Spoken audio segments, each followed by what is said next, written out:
شروع اللہ کا نام لے کر جو بڑا مہربان نہایت رحم والا ہے۔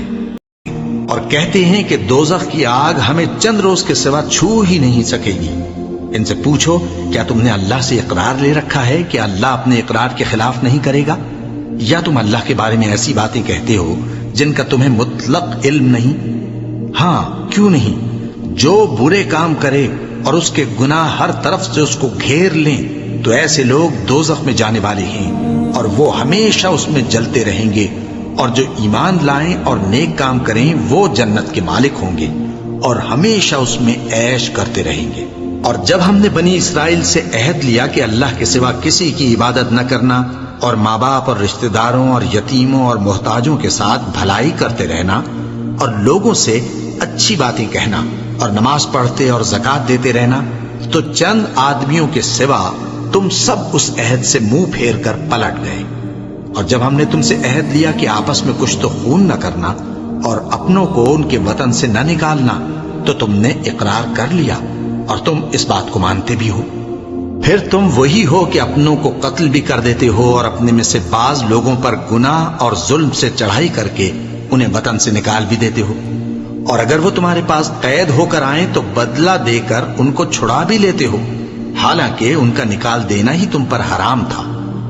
یہ کیا بات ہے کہ تم کتاب اللہ کے بعض احکام کو تو مانتے ہو اور بعض سے انکار کیے دیتے ہو؟ تو جو تم میں سے ایسی حرکت کریں ان کی سزا اس کے سوا اور کیا ہو سکتی ہے کہ دنیا کی زندگی میں تو رسوائی ہو اور قیامت کے دن سخت سے سخت عذاب میں ڈال دیے جائیں۔ اور جو کام تم کرتے ہو اللہ ان سے غافل نہیں۔ یہ وہ لوگ ہیں جنہوں نے آخرت کے بدلے دنیا کی زندگی خریدی، سو نہ تو ان سے عذاب ہی ہلکا کیا جائے گا اور نہ ان کو اور طرح کی مدد ملے گی۔ اور ہم نے موسیٰ کو کتاب عنایت کی اور ان کے پیچھے یکے بعد دیگرے پیغمبر بھیجتے رہے، اور عیسیٰ ابن مریم کو کھلے نشانات بخشے اور روح القدس یعنی جبرائیل سے ان کو مدد دی۔ تو کیا ایسا ہے کہ جب کوئی پیغمبر تمہارے پاس ایسی باتیں لے کر آئے جن کو تمہارا جی نہیں چاہتا تھا تو تم سرکش ہو جاتے رہے اور ایک گروہ انبیاء کو تو جھٹلاتے رہے اور ایک گروہ کو قتل کرتے رہے؟ اور کہتے ہیں ہمارے دلوں پر پردے ہیں، نہیں بلکہ اللہ نے ان کے کفر کے سبب ان پر لعنت کر رکھی ہے، بس یہ تھوڑے ہی پر ایمان لاتے ہیں۔ اور جب اللہ کے ہاں سے ان کے پاس کتاب آئی جو ان کی آسمانی کتاب کی بھی تصدیق کرتی ہے، اور وہ پہلے ہمیشہ کافروں پر فتح مانگا کرتے تھے، پھر جس چیز کو وہ خوب پہچانتے تھے جب ان کے پاس آ پہنچی تو اس سے منکر ہو گئے، بس کافروں پر اللہ کی لعنت۔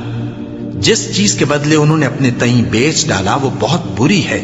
یعنی اس جلن سے کہ اللہ اپنے بندوں میں سے جس پر چاہتا ہے اپنی مہربانی سے نازل فرماتا ہے۔